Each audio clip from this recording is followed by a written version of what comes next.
There is a podcast about an island in the North Atlantic where people have been looking for an incredible treasure for more than 200 years.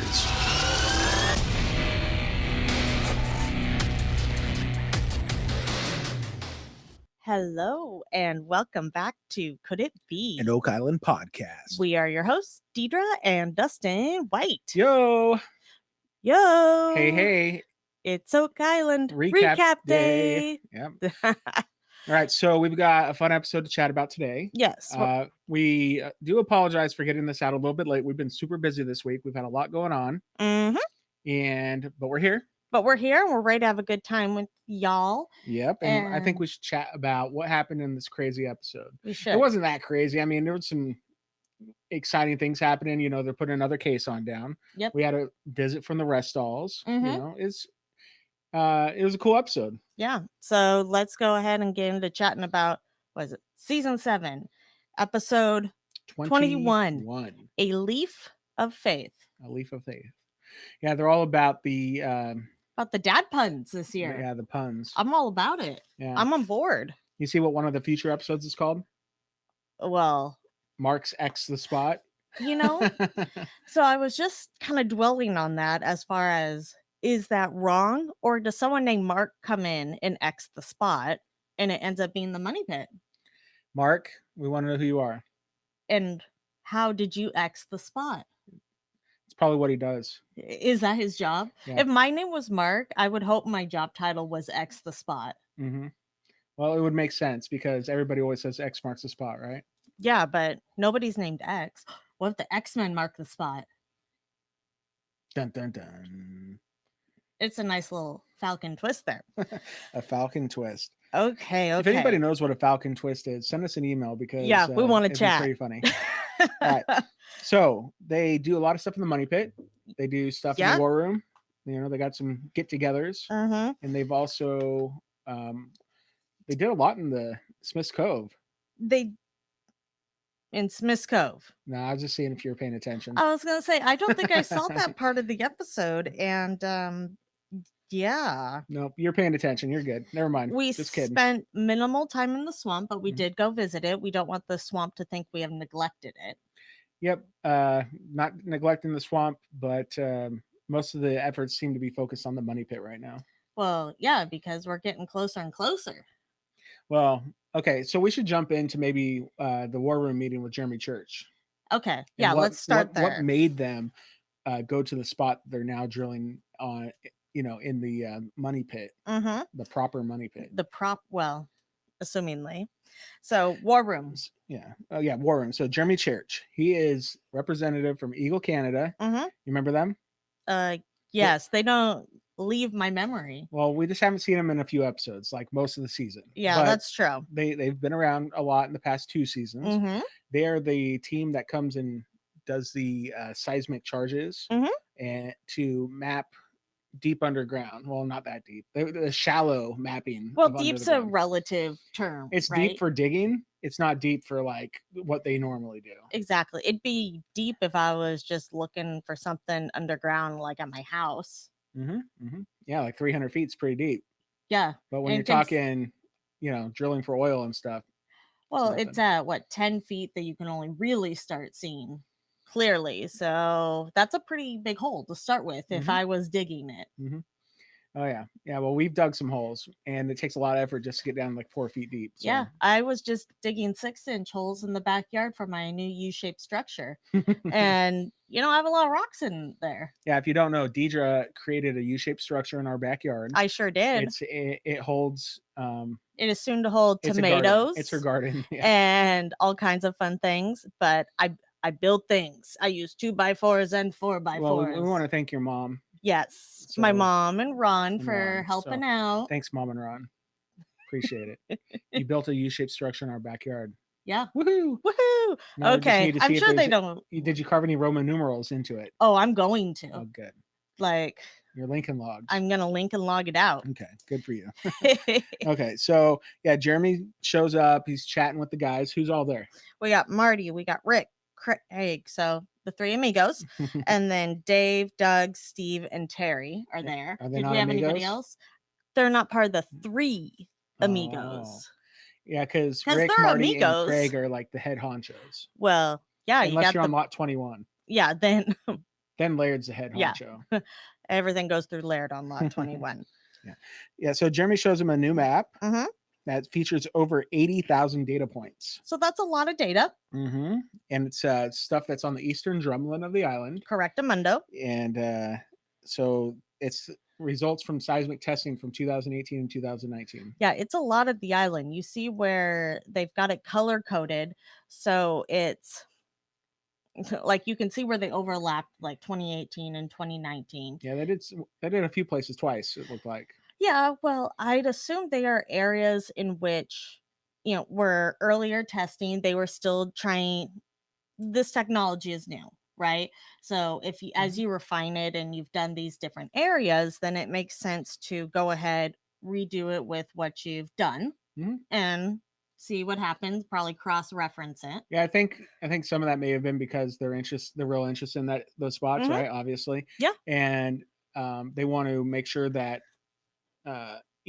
where they were doing the newer seismic charges, they probably need to bleed over into that area a little bit so that they can, make sure they're getting everything they need.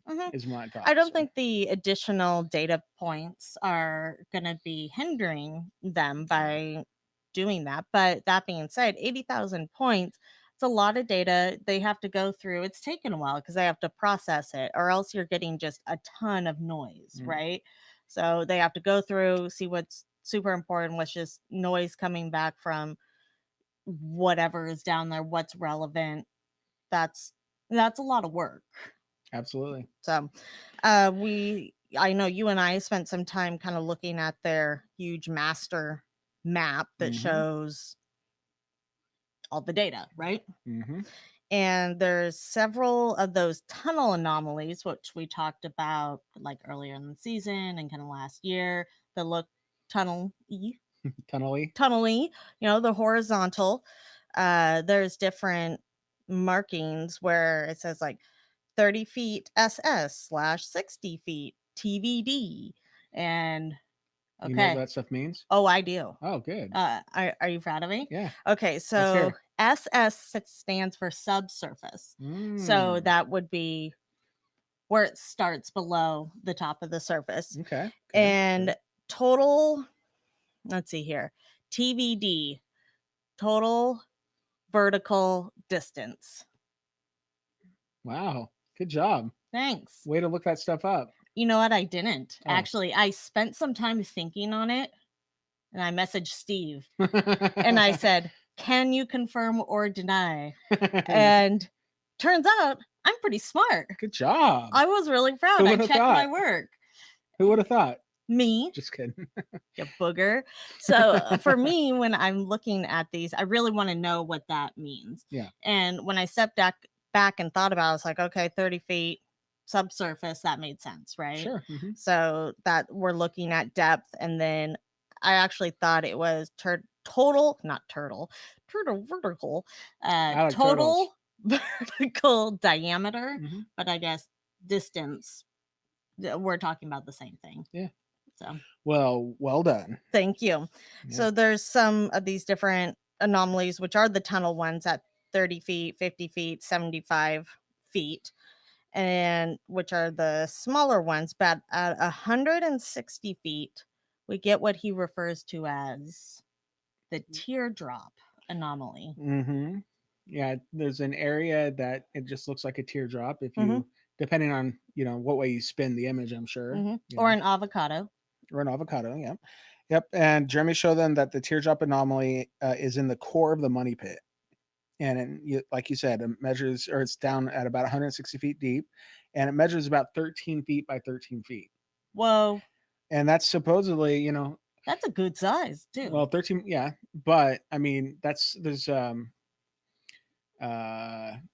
of the, I guess, things that viewers are supposed to know, except for I didn't, even though I feel like I've been paying attention probably better than a lot of people. Well, yeah, we take notes every week. Yeah, but he's saying like that matches the historical description of like what the boys found, talking about Daniel McGinnis, Anthony Vaughn, and John Smith, when they found that depression in the ground, they started digging and finding all the oak platforms that matched the 13 by 13 feet. I guess I never heard that, but I mean, when Robert Clotworthy, the narrator, started talking about it, it's like he expected us to know. Well, He of expected us to course. remember that. Well, maybe he said it at some maybe point, but he I just don't didn't remember. expect us to know. That's why he gave us a mini refresher. And I was just thinking about it. Those are the original Three Amigos. Maybe a Three Amigo headed team was supposed to find this. Perhaps. See? Well, it's Rick Lagina now, right? He's the head amigo. He's the head amigo. So what does he's that the one make leading. him? The other two are financing the charge, but he's leading the charge. Okay, so if you had to pick an amigo, who is he? Who's who? Of the amigos, is he like Curly or? Okay, that's the Stooges. Okay, Stooges. Okay, so why would you call Rick, Marty, and Craig Stooges? That is messed up. Okay, I got amigos, and Stooges mixed up. But yeah, okay. So Rick is so Curly. Much for being smart. Oh man, Marty is Mo. Marty's Mo. Wow. Okay. Well, let's get back on track. You know, let's forget about amigos and Stooges, okay? Because I don't think anybody like off the top of their head knows their name of the Three Amigos. Just, you know. I do. They're Marty, Rick, and Craig. Okay. Okay. Well, I know who played the Three Amigos. That was Chevy Chase, okay, Steve Martin, and Martin Short. So Martin could be Marty. There you go. There we go. Okay. Okay. Now that tangent's over. Wow. Okay. And I just showed my wealth of knowledge about amigos. Okay. I'm going to get us back on track. So Steve, he pulls up a map of where the tear shop anomaly would lie, and borehole H8, the famous borehole from last season, the one where they pulled up human bones, leather, yada yada yada, right? It comprised the southern end of the teardrop, so like they might have been right there, just right like, on it. Oh, it was just right at that. Well, they were on the part of the teardrop, so yeah, the northern part of the teardrop, or I don't know if it's actually northern, but the part above it was empty space, no caissons. And so I think that's how they pick it. Like the center of it that seemed to be, you know, the middle of the 13 by 13. So they could have just barely hit the outside of it, which is fascinating. Yeah, they like just put the caisson down, and there's like you know how they think it's all cursed and there's dead bodies down there and stuff. They like clipped a bone or something with the with the one caisson and brought it up and here we are. Yeah. It's interesting because earlier in the season, I think it was just a couple episodes ago that Rick was mentioning something about I just feel like H8 was really, he did, we were either really close to the money pit or we were there. Yeah, Marty says that they just missed it, and Dave goes, "We missed it by that much." Yeah, he pulls his finger an inch apart from his finger and his thumb an inch apart from each other, and he totally laughs at Marty. Oh yeah, he's just pointing, ha ha. Yeah, you go, ha ha, Marty. Yeah. Oh, Dave. Yeah, so Rick says that he wants to drop a can in that area. Obviously, I'm on board. Yeah, then they thank Jeremy for his presentation, and they kind of send him on his way. But that gets us, you know, gets the ball rolling to pick the final case onto the season, I guess, you know, because there's probably only a couple episodes left. Yeah, exactly. And we get a little flash over to Irving and Rock working together to set up equipment while we cruise on over to the swamp. Repositioning the oscillator and whatnot. That's right. Putting the finger on the map there. So what happened in the swamp this episode? Okay, so we had another doctor join us. Oh yeah, who's that? Dr. Roger Evans. Oh, it's not Swample Stiltskin? No, it's not Swample Stiltskin, but is a colleague of his because they said he was from Acadia University. So they get a lot of professionals from Acadia University helping out on the island. It's good to get the locals. Oh, of course. And he is a botanist, and they take him to the area kind of around the eye of the swamp. Yep. Scott, Doug, Billy, Rick, Dr. Evans, they are all there, and they're wanting him to take a look at that stump. Yeah, it's a weird looking stump too, isn't it? It's really sprawling. It's we get a good look at it, which is nice. Yeah, so they want him to take a sample, and Rick easily breaks off a little piece, and Dr. Evans found it strange that it pulled apart so easily. Yeah, he's like, you really want to get in on that, don't you? And he was excited. Yeah, he said it reminded him of a cork oak tree, something that's only grown in Portugal. Yes. He was careful to say it reminds him of, it could be. He's not definitive by any means. So. Well, you know, I've said this before. All these people are professionals. They have reputations. They can't just, you know, without doing some real testing, you know, they're not, you know, they could give like an opinion, or they can give like, hey, it could be this, could be that, but let's get it, you know, further analysis in the lab. And that's exactly what he's going to do. Yep. So he gets a sample so that he can take a look at it. Like I said, if it is what he's thinking it is, and they're only grown in Portugal, it's kind of an interesting idea. Yeah. Um, Well, Rick noted how light the bark was. And so he's like, oh yeah, definitely cork, definitely. And in Rick's head, you know, he's like, oh, it's definitely, this is Portugal. This is screaming Portugal to Rick. Right. He's all on the Portugal train. Yeah. But the outer layer, like, of a tree is called the cork, but it's a bit different with cork trees.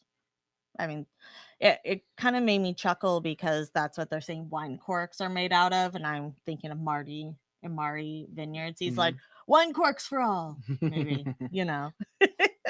Yeah. Well, Clotworthy had a little voiceover, and he was talking about how Portugal had a sect of the Knights Templar, and it was called the Knights Templar of Christ. And, you know, we're always looking for Knights Templar connections, you know, Portugal, right? Yeah, I don't think it hurts, and it doesn't hurt to at least throw out you know, the idea so that we can think about it. Yeah, I mean, it's on the table until it can be disproven. And we know Scott has a thorough knowledge of the history of the island, and he points out that he's always kind of been of the idea that the canopy oaks being like a marker, you know, you'd bring them and it's a signal as to this is Oak Island, right? So you're looking for the island with a specific marker, and these being natural markers because they're not from the area. You're like, oh, it's the tree with the canopy oaks. It has different trees than all the rest of the islands around it, so easy to identify. Yep. Pretty good. Now we don't know that these are canopy oaks or that these are cork oak, whatever. I mean, is there another way this could have got here? Yeah, I mean, a bird could have digested it and dropped it on its path, but it also, it could have been brought there. I don't see why not. Don't know. Hopefully we find out someday soon. Hopefully this season. I'll quote Robert Clotworthy. Remember when he sent us that video saying that he appreciates, you know, the community or whatever? Yeah. He said at the very end, Ricky and Marty Lagina, keep digging. So they call him Ricky? No, I said Rick. Oh, I thought you said Ricky. And Marty Lagina. Oh my gosh. Rick and Marty Lagina, keep digging. And you know, we meet a Ricky this episode though. Yeah, we'll get there. I know. Shoot. Shoot. I'm not trying to jump ahead. Slow your roll. Well, maybe I am, because the next scene is where we get to see Ricky, which is, or Robert. Okay, how about speaking of Ricky? Speaking of Ricky, good segue. There you go. All right, so War Room. Yes. Lee Lamb and Ricky Restall. All right, so they obviously are, okay, so maybe not obviously because they have different last names now, but they're brother and sister. Yes. They grew up on Oak Island. Yes. Or they had a chunk of their childhood on Oak Island. Their family, the Restall family, famously did a lot of research and digging there back in the early 1960s. Yes. And you know, also famously and tragically are responsible for like that family has 2 of the 6 recorded deaths searching for treasure on Oak Island. Yep. And 2 of their hired hands were also perished, unfortunately, during that tragic accident back in 1965. So that would have been their older brother, Bobby. Yeah, and the dad. Yes. And the 2 hired hands. But man, seriously, a lot of emotion probably coming back to the island every time for them. And absolutely, no doubt. So they're in the war room. They meet with Rick, Marty, Alex, Gary, Doug. I feel like I'm missing someone. Am I missing someone? Nope, that's what I got in my notes too. Okay. And we get a flashback to their various visits back to the island. And about the tragedy. Yeah, and about the tragedy. Yeah, so Rick says that the Restall family is part of their family. Of course. We agree, Rick. The big Oak Island family. You think Rick considers the McGinnis family part of his family? Yeah, How about Samuel Ball's family? I bet all of them. Everybody that's ever done some Anybody the that's work to aided in this progress. search. Yeah. Yeah, the search. Yeah, I totally. absolutely believe that. Yeah, so they show the Restalls of finds that could date prior to 1795. Some of their biggest and oldest. Yeah, they have a bunch of stuff on the table, including, of course, Drayton's cross, right? Yeah. And The brooches, those like the chisel molds. I can't remember what they're called right now. I don't swages. Yeah, swages. Yeah, the swages were there. Yeah, so they also Gary's like pointing out the cross to him though. He's like, he's basically like, this is the find of the century. Gary's not patting himself on the back or anything, is he? Nah, go Gary, go. Like if they can prove that it's like, I don't know how they ever would, but I mean, it's just hilarious. It like, is. He's just like, yep, this changes history. He's sure of it. So. Of course, I can't blame him. Go for it. Yeah. So Lee Lamb, she brought some old artifacts with her on this trip, an old oak leaf and acorns, and she says that they were found on the beach when they first arrived. Though, and then they thought that they could be canopy oak trees, like from a canopy oak tree, and it was maybe inserted into a water filtration system, like a flood tunnel. Yeah, and just they weren't just found on the beach though. It's like the first day they were there, they're digging, right? And they're like, I'm tired. Let's go home and go to bed. So they did. And when you wake up and you find the hole is full of water and you've got these leaves and acorns floating on the top, you kind of draw some conclusions that maybe those came potentially out of the filtration system, right? Yeah, sure. The coconut fiber is very intriguing. And I never thought about the idea of them using the bigger branches in there too as filtration for the drainage system, but it makes sense. So for example, when you're making a French drain or trying to divert the water, you're going to use the smaller pebbles, you're going to use the bigger ones kind of upstream so that you can filter out the big stuff and then filter out the smaller stuff so that you're not clogging up the drain. So I don't know why I never put branches together in there, but it makes perfect sense to me.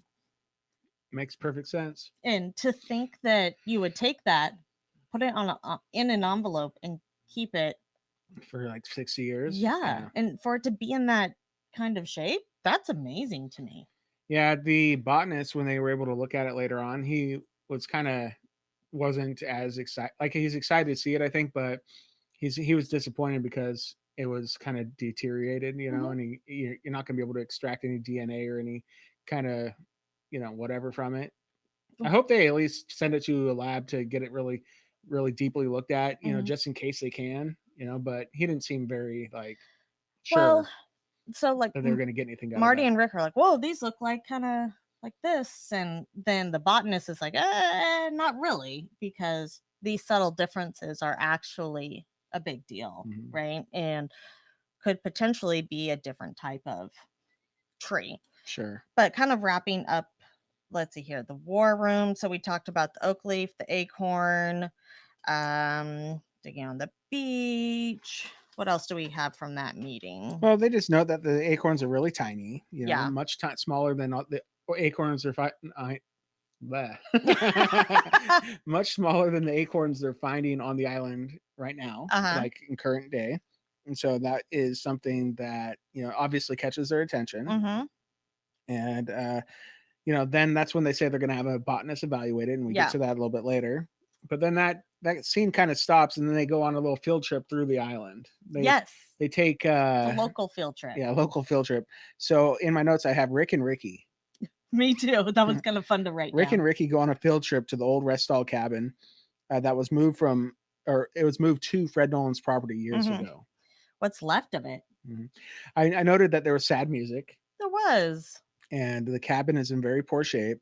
Ricky talks about how his brother was very protective and very, I don't know, he's like, he's the older brother, right? Yeah. So he's the alpha. Yeah, and he said he was stubborn like his father and a hard worker. He was there to be a lookout. Yep, and I think he was all in, obviously. He was all into this treasure hunt all into this mystery, just like his father. Mm-hmm. So Well, Ricky really probably looked up to Bobby, like, mm-hmm. What he said goes, as he said, time to turn out the lights. It's time to turn out the lights. When, I mean, they spent a lot of time together in that very small, bunkhouse, if you will. He said it was originally a shed. And his brother would be next to the window because he was supposed to be the lookout. He'd have the radio on and be listening for things. And it makes me think back to him. Well, he also mentioned him writing in the journals his notes from the day, and Rick talks about reading Bobby's journals. And that when he's tired and thinks about giving up, that we made progress 2 feet today digging, and you're digging by hand, and how things have changed. It really puts things in perspective. And then to be standing in the place where he wrote in those journals those very things.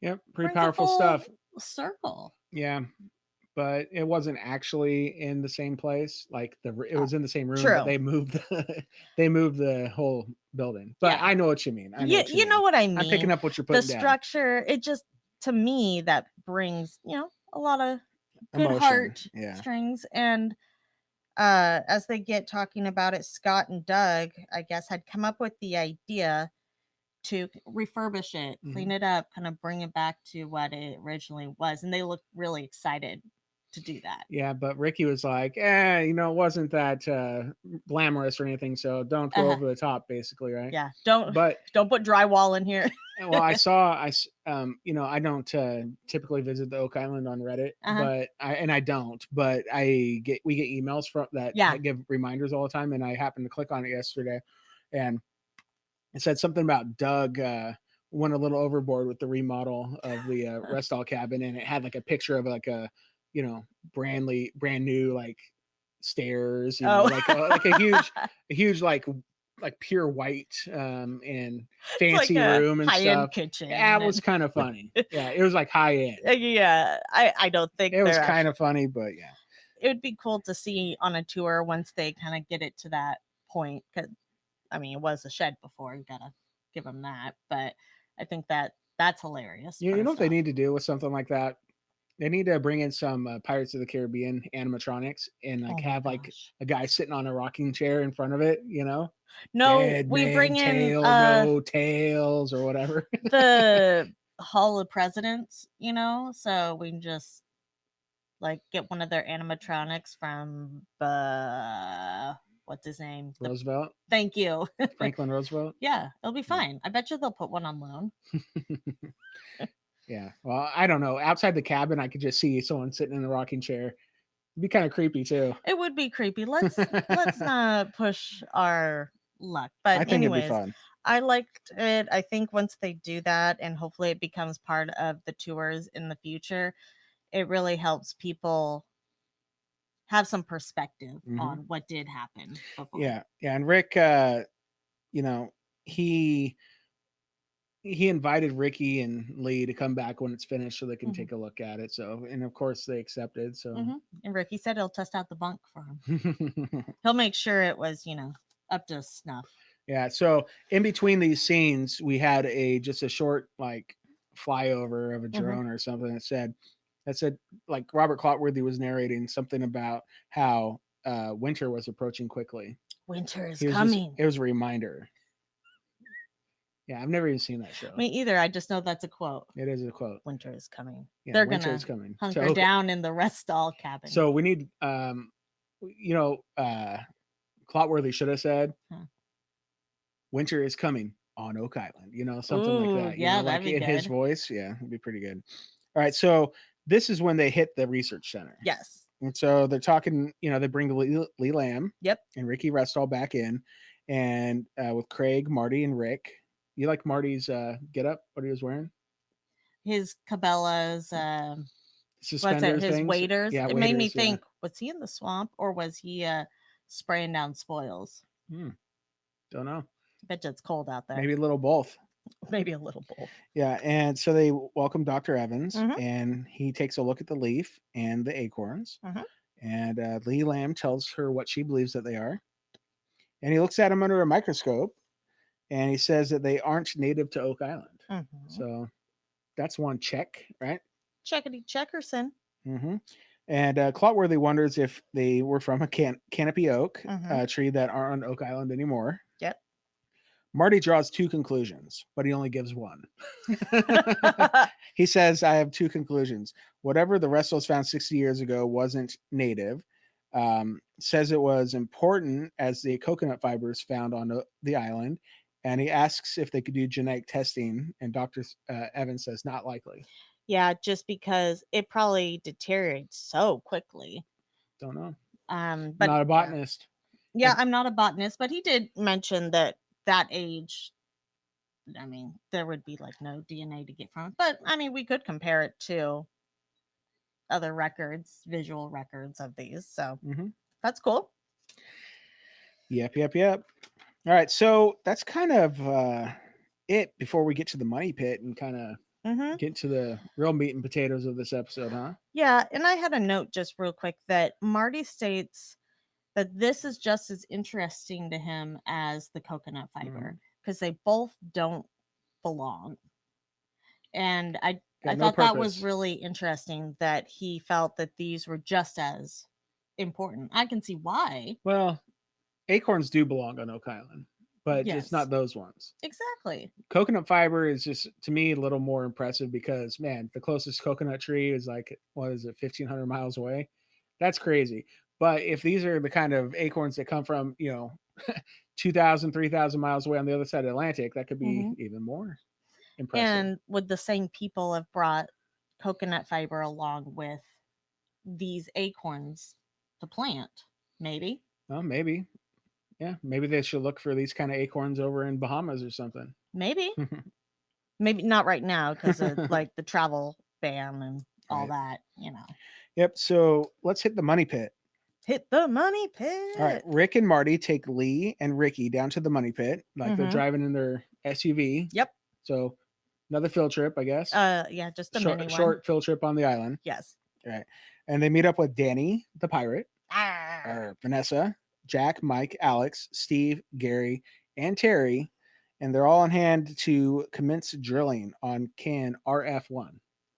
Yes, which was a really special moment. Rick, gives his talk and he explains to Lee about how they normally would name the cans that they're going to put down. And this one, they wanted to name RF1, Restall Family 1. And Lee seemed really touched by that. She was really touched. And she said it was an honor. It is. I can totally see. And that's why I think got the opportunity to start the digging.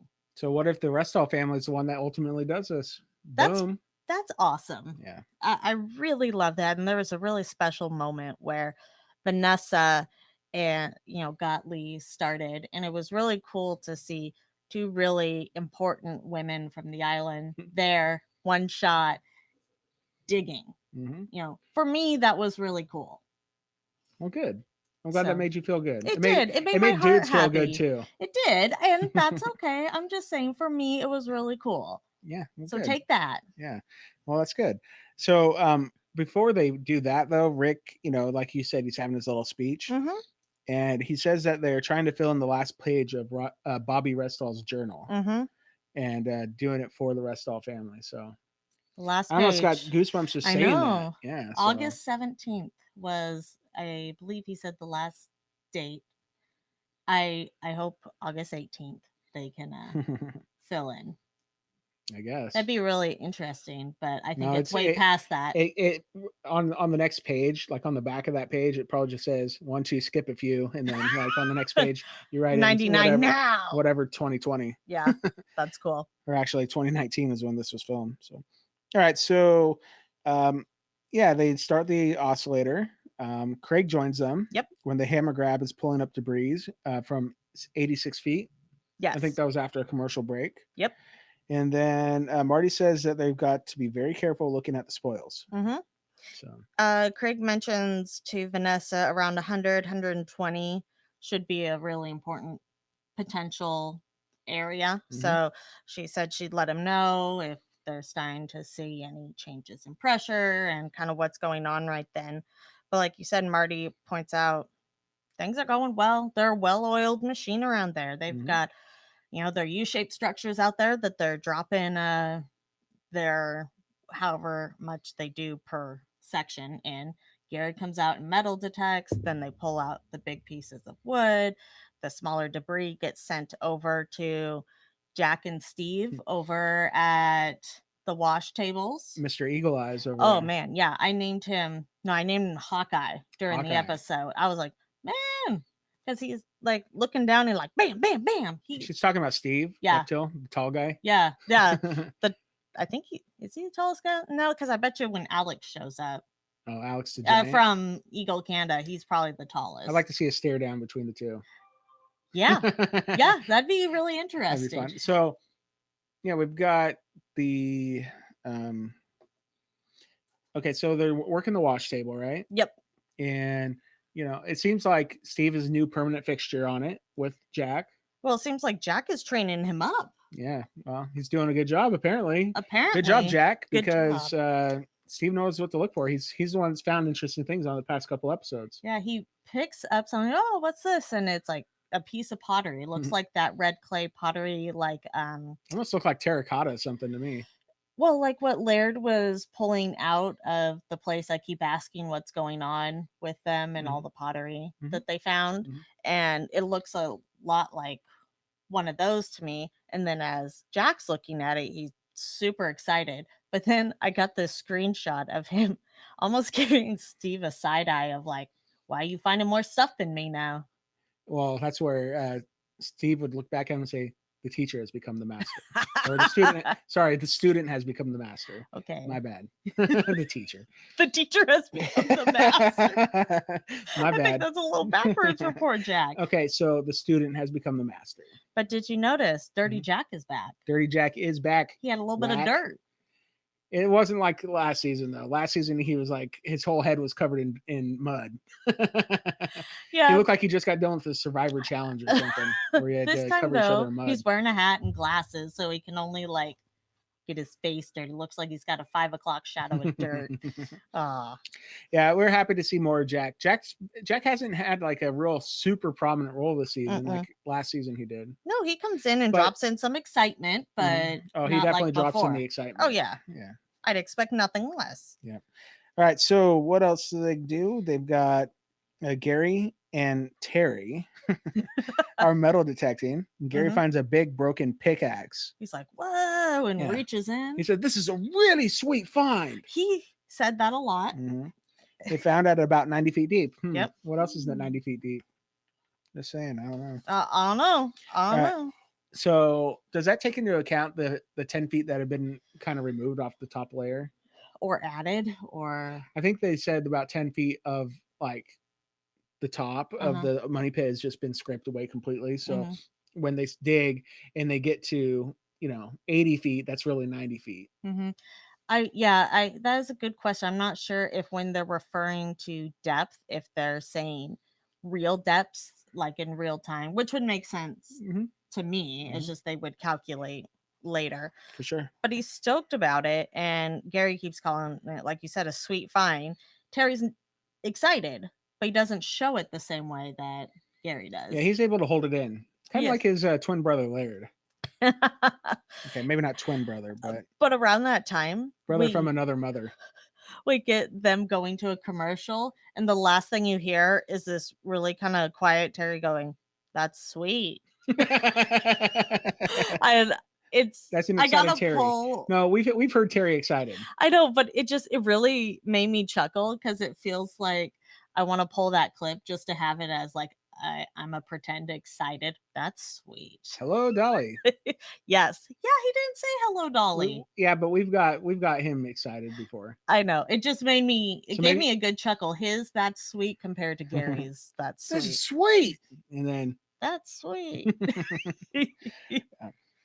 And so they call Rick and Marty. They want them to come over and take a look at it. Yep. Obviously, because it's a big, weird little It's artifact intact. thing that isn't supposed to be there. Right. So yeah, so they thought it was pretty interesting. Gary thinks that part of it may have been broken on purpose so that it would be an easier tunneling object. Like if you have two big points on it and you're swinging it back and forth, man, that other point could, if you're in an enclosed space, because that's what it's made to do anyway. But if you're in a shaft going down, and you're in an enclosed space, you might not have enough room, so you might just have to kind of saw an end off to give short whacks instead of the big swings. And even I think it's Rick that's holding it, and he's like, "This is really heavy. I wouldn't want to be swinging this all day." Yeah.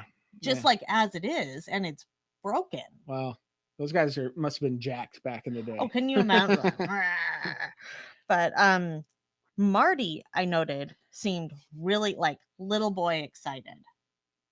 Like just giddy. Because I think about the interviews they do where Rick was like, I wanted to know all about the history and all that. And Marty stating, well, I want to know about buried treasure and booby traps. Like, that's what you lured me in here with. And now he's seeing booby traps and like cool little boy stuff that's like, yeah.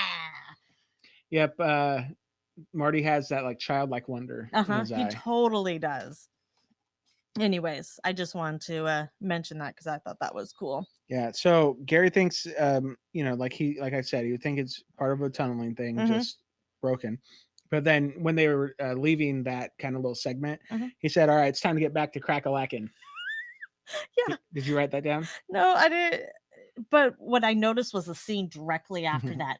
Marty goes zooming by in an excavator, and Billy's on the ground with full green hard hat, and Marty goes zooming by him in an excavator, and Billy's probably like, "What's going on, man?" Like, you know what I wrote in my notes about Billy? Huh. Billy sighting. Billy sighting. And that was it. Well, and then we were talking about doing a "Where's Billy?" Shh. Sometimes we have to keep our projects to ourselves. Well, you don't, so it's my turn to spring stuff on you. Okay, well, who knows? Who knows? The shadow knows. The shadow does know. All right, so Marty is suddenly in a tractor. That's what's in my notes. And then they are talking about putting some spoils into Billy's bucket. Yep. So at least Billy did get a shout out. Yeah, he got a bucket. Yeah, he has a bucket. I bet you. And so they're talking about the scoop of the excavator, or not the excavator, of the what is that thing? The tractor. Yeah, the tractor. Bulldozer. Yeah, and then they pull up some really impressive timbers, and it could be original work. They're cut by hand. Yep. They looked impressive. That was the coolest part of this whole episode. Yeah, I mean they found wood, but Lincoln impressive logs wood. Confirmed in my opinion. Check. Yeah. There's even a peg still intact. It's pretty sweet. Like within it, and then there's another piece. That's really sweet. It's really sweet, and it's got a hole in it. Yeah. And the other one's got the peg, and like Terry points out, it's like a lock and key situation. That was rad. It was impressive. All right, so they look at one particular piece. It's roughly cut. It has a big old notch taken out of it. Yeah, and it's got the peg, or they call it. In the past, they've called them pegs. In this episode, they're calling them dowels. So dowels in a hole. Yep. Gary says that this is not a modern design. Duh. Okay, Captain Obvious. Maybe that's what his superhero should. Captain Obvious. Yeah. It's really, really old. Yes. Okay. All right. Check. So Marty agrees to do some dendrochronology testing, tree ring data, and on this piece. So what if it dates back to 1769 or prior? Like, this is a big or what deal. If it's even just a little bit later? Because let's think to ourselves, if the U-shaped structure, which was dated to 1769, that's why we bring it up. That's why they bring it up. Like what that may have had to have been built first to block water or whatever. If that's what it was, if that was part of a system that did such a thing.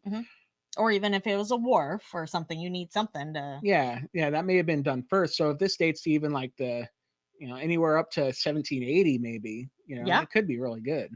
Yeah. Because, okay, so it's taken 200 years to find this treasure, right? But the people that deposited it, They did it in an instant. Like it could have taken like 2 or 3 years or whatever to get down, and they didn't have to triangulate a spot. They picked a spot, dug down, buried it. That was it. End of story. Or they did the back door through the swamp or whatever they did. They had one singular goal where they didn't have to dig 1,000 pits to try to find it. No, they had a plan when they got there. And it's something that didn't take like 100 years. No. So when you think if they were done by like 1780, if that's when they're building these shafts and that's what this gets dated to or whatever, that's only 15 years prior to the discovery of the money pit, but they would have been gone already well before then, and it would have been settling and everything, and grass would have regrown and yada yada yada. So I agree. It's totally plausible that even if it's a little bit after 1769, that it totally jives. And it's those Roman numerals, those marks that I found looked pretty good. Yeah. And did we even mention that? No, we haven't. There are Roman numerals carved into this piece of wood. It'll also be fascinating to know what type of wood, right? Does that jive with what was in Smith's Cove? Or somewhere else. Who knows? Yeah. Yeah, there's lots of possibilities with this. So I'm excited. I can't wait to hear some information about this dendro.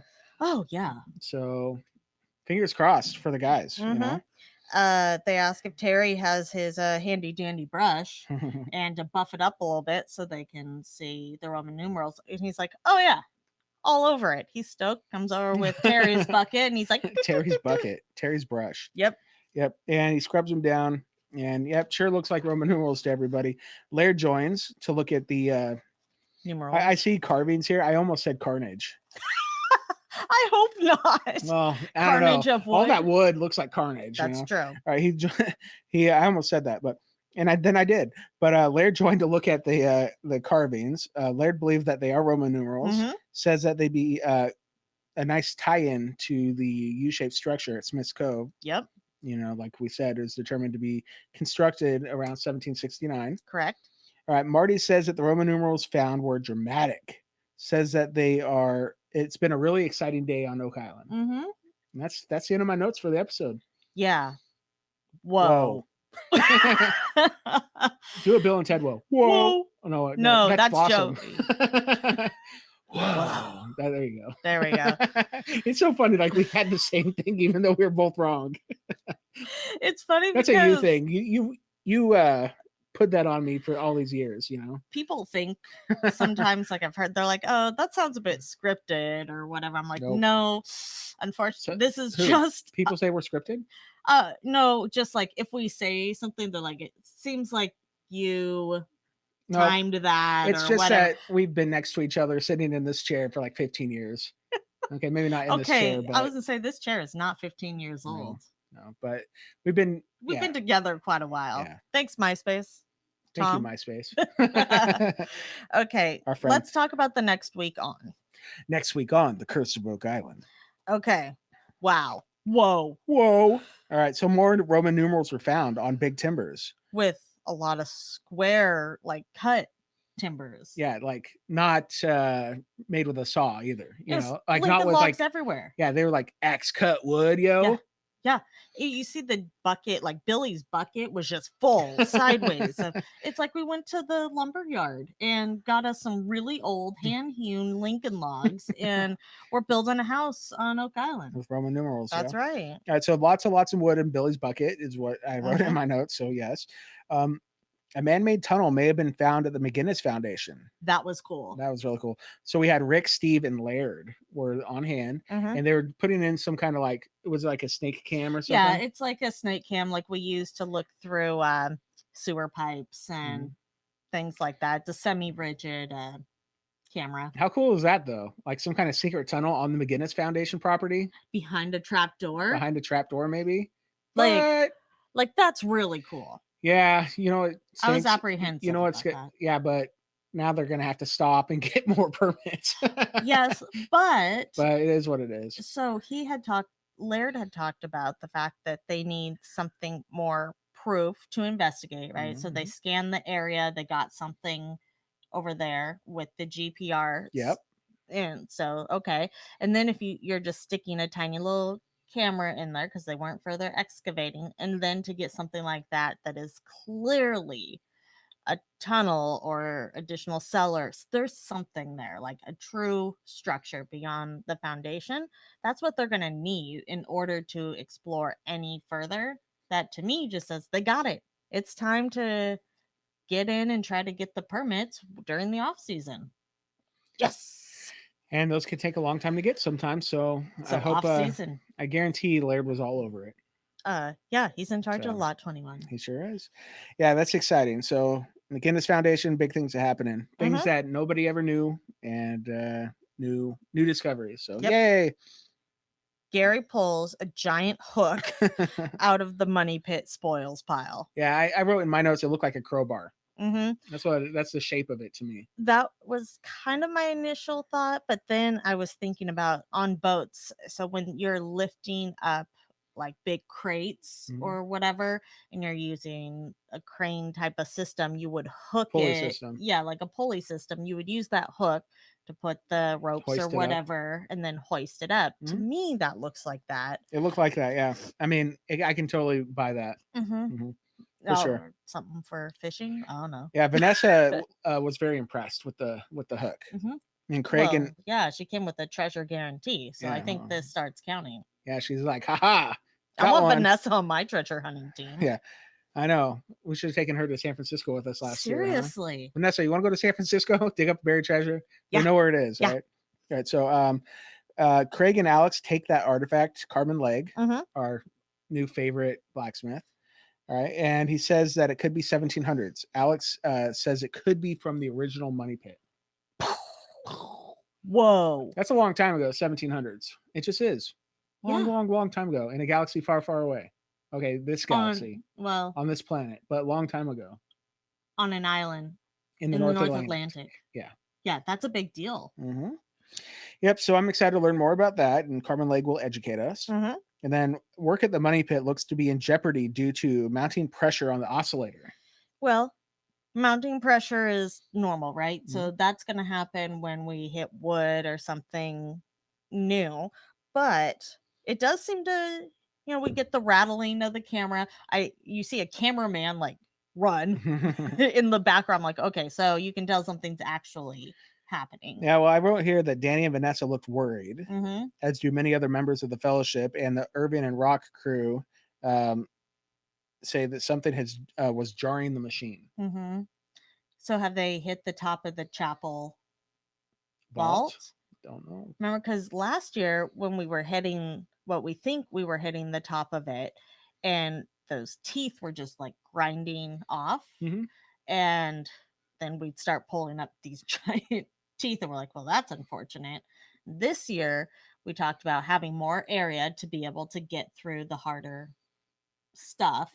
Maybe that's kind of what's causing that torque, if you will, if it's a cement type of structure over it.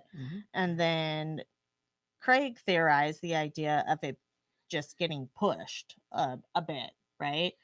So do they stop there and try to put down a smaller drill bit that's, something sharper? I don't know, but I'm just speculating on the fact that it could be that.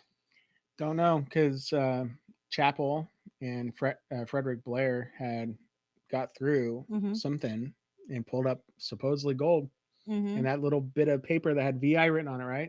So don't know, Mama. But what kind of, based off the animations, they were much smaller drill bits, and they were, it's like when you're trying to cut through metal, such as when I was making my U-shaped structure, we had to use the titanium drill bits versus, the classic steel ones that I had. So maybe we just need to change our tool to be able to take a look inside, drill through. I don't know. We'll see. It's going to be an exciting episode. I hope the whole area doesn't cave in like in the middle of the night like last time, or even during the middle of the day, because that would be unfortunate too. That would be a bummer. Yeah. But that is all the future. Yeah. Like next week on the Curse of Oak Island. So I'm so excited. Yeah, I'm excited too. There was a lot to unpack there. Yep. Lots of I don't know. This season's been fun for me, even though there hasn't been like anything groundbreaking. Well, I mean, there's been lots of fun potential discoveries. We don't have like a lot of concrete stuff because they're waiting for Dendro data on stuff, but I mean, a lot of fun stuff has been found this season, and it's just exciting to tune in every week. Well, what we're getting a lot of is that confirmation this year, right? So confirmation that we have found something that was there in the records, and kind of checking those off so we can triangulate and get closer and closer. And we're closer than ever now. And to pull, I mean, just the timber that we pulled out with the Roman numerals and the pegs or dowels or whatever we want to call them, that's a huge find historically. Like, whoa. Cool stuff. So we're looking forward to next week. Before we move on to whatever else we have, like Clotworthies and whatnot, Yes. I do want to just take a moment to say thanks to everybody that's been showing up to our trivia. Yes. So if you want to join us, please do. It's at 5 p.m. or Pacific, 8 p.m. Eastern on Friday evenings. Correct. And just so just so you guys know, the people that get the podcast every week that haven't had a chance to tune in, I just want to read a couple of our questions that we did on last night's trivia episode. Okie dokie. All right, so the first Oak Island question from last night's episode was, what artifact did Gary Drayton, Billy Gerhardt, and Alex Lagina find in the swamp on season 7, episode 20, Springing the Trap of the Curse of Oak Island? That was the episode just prior to this one. So everybody in Canada and the United States that watches the episode would have been able to have seen that episode. Right. The choices were, because everything's multiple choice, the choices were a bucket handle, a boulder with a metal spike driven into it, the head of an old spade, or the frame off an old bucket. And the answer was a bucket handle. Yay! Another question we had was, what college is Dr. Ian Spooner? And then in parentheses I put the Swamp Doctor / Swample Stiltskin a faculty member of. Was it St. Mary's University, Michigan State University, the University of Halifax, or Acadia University? And then sometimes Deidre starts humming the Jeopardy theme. And then we get the answer was Acadia University. So if you guys listen to us, you probably know all of these answers because we talk about all this stuff. Right? We also have random trivia because it can't be all Oak Island because, wow, that would be hard. Yeah, we do. We have some trivia that isn't Oak Island related. Like, for example, we had this question last night. What drink was introduced in 1985? Powerade, Jolt Cola, New Coke, or Crystal Pepsi? All of those were introduced within like a 10-year period in the 80s and 90s. So, and the answer was Jolt Cola. And if you participate in this, you win prizes. We send them out. We mail physical prizes to the winners. And we have the top 10 people are considered winners. Yes. So, top 10. I mean, that's pretty good. Yeah. If you want to come by and enjoy the trivia with us, like many others do, please do. And that is, again, on Friday evenings at 5 o'clock Pacific, 8 o'clock Eastern. On our Facebook page. Over on our Facebook page. So just wanted to throw that out there to remind people, because we'd love to have even more people, because, right now everybody's stuck in the side and, life is weird. Yeah. And so this is just a fun thing, and you can win prizes, and it costs you absolutely nothing. Yep. Except for your time, and hopefully you're entertained and you enjoy yourself during that time, right? Yep. We're just here we're hopefully bringing a little something fun and exciting while you're stuck inside, doing our part, hopefully, while we're inside and you're inside, and good time had by all. Totally. Totes. All right, let's move on. Yes. Clotworthy moments. Clotworthy. Okay, Robert Clotworthy, our narrator. As we know, he always asks questions. Yes, he's always puzzled during the episodes. He is. And so what was he puzzled by? I guess before we get to what he was puzzled by this week. Yes. What won the Clotworthy moment vote from last week? So last week, you guys voted, and let's see what won. A spike from a booby trap, and found some 114 feet deep in the Money Pit area? That's funny. A spike? Yes, a spike. It's not just a spike; it's the booby trap part. That's funny. So it is. But we Yeah. like booby traps. Well, I don't like people getting stuck in booby traps, but it's a fun part of the story. It is. So that was the winner for last week. Cool. Thanks to everybody that voted. Yes. And what is going up against each other this week to win next week? Okay, let's see what's going to be dueling. All right, let's hear it. A mysterious species of oak tree brought to Oak Island? A mysterious Species of oak tree on That's pretty Oak good. Island. That's definitely nothing we've heard before in a Clockworthy No, Moment, it's definitely a new one, Yeah. if you will. It's not axe cut wood. Yeah. Okay, that was a good one. What is it going up against? Wait for it. A doweled timber? Possibly from the original money pit? Kind of like a timber. lock and key. Pretty a good. dowel timber was a really big deal. It was. It feels it's still wood versus wood. It's a wood versus wood Clotworthy challenge. So will you vote for the oak tree or the dowel timber? That is the Okay. question. Which could be oak too. We don't know. That's what I'm We saying. will know. Yeah.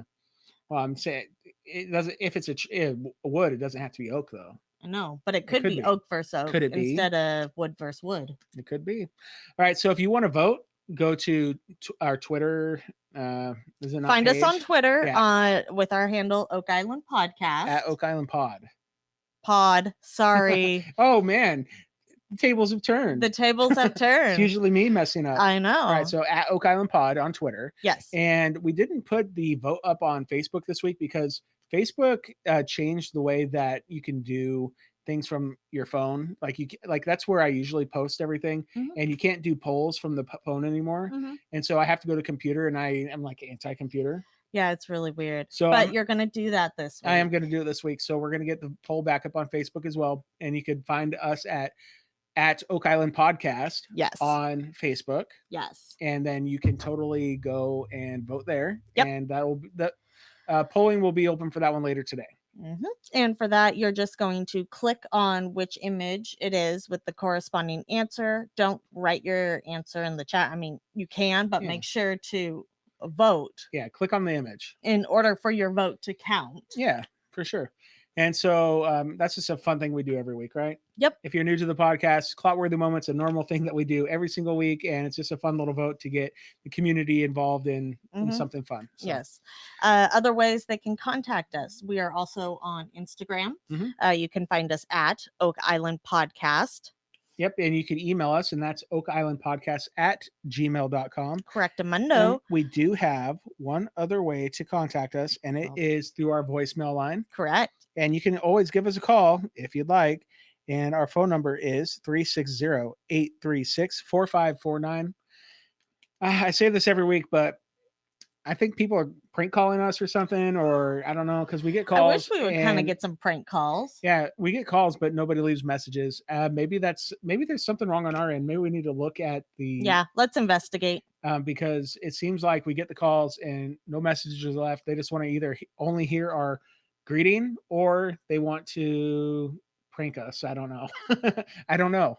Maybe they think they have the wrong number, but I just don't think that's the thing. Yeah. We also have a website, which is OakIslandPodcast.com. Yep. And brand new this week, we have brand new trading cards available. And I don't think they're on the website quite yet, but we have the Oak Island Superhero Series that just got shipped out to our patrons. So if you want to support us and get some awesome stuff in return for literally you support us with a little monthly amount and you get so much awesome stuff in return. It's like a no-brainer. Why wouldn't you do it? Right. Yeah. Cause you're going to monthly get some happy mail in your mail box, like in the snail mail, you know, the things you miss. You get something physical in your hand every single month, and they're awesome little trading cards with fun stories on them, and all of the characters, crew members from the Curse of Oak Island that you know and love. Exactly. And one of our cards this month is the Money Pit. So it's our first card that's not a crew member. Actual crew member. Yeah. It's about the location and the origin story of the superhero. It's how the superheroes get their powers from something they find in the Money Pit. Very mysterious. Go and please go and actually, if you go back to last week's pregame live stream, I read that card for everybody to hear. So go and watch that. It's on Facebook. Yep. And let's see here. We already talked about how to get those. And well, you can support us on patreon.com/OakIslandPodcast for as little as $5 a month. Yep. You get those mailed to you. Boom. Those are dynamite. That's right. Hey, and one more thing that we never say.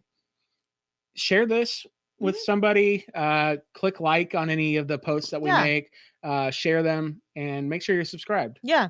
Please like, subscribe, show friends. I mean, we're hearing more from people that are saying, what's a podcast? How do I listen? While y'all stuck at home, maybe introduce the podcast to a friend that doesn't really know what it is. Show them how to set up, subscribing. I bet you there's lots of podcasts that they would love to enjoy. Oh, yeah. And while you're doing that, leave us a review. Leave us a 5-star review. We'd love to read some new ones, and it really helps us out. Yeah, we haven't asked for that stuff lately because,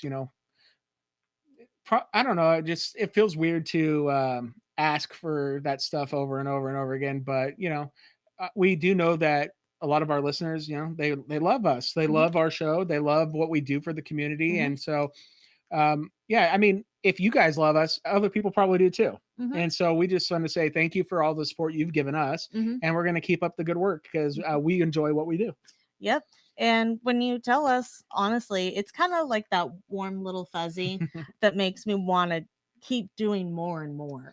Yeah. And we got more planned too. Don't you worry. We got some fun stuff planned for the off season. So once the Curse of Oak Island goes away, you're not getting rid of us. Oh man. We're going to try to do what we can to get interviews. We're going to try to do what we can to do more fun, possibly games. Yep. I'm hoping to, with her, try to make some kind of like, I don't know, like it's like remember last year we did our little treasure hunt, but it wasn't, it was all word based, it's like, it was like an armchair treasure hunt basically for the Oak Island podcast community. I think we're going to try that again during the off season. So we got a lot of stuff planned, and we just want as many people to be able to enjoy it like you do.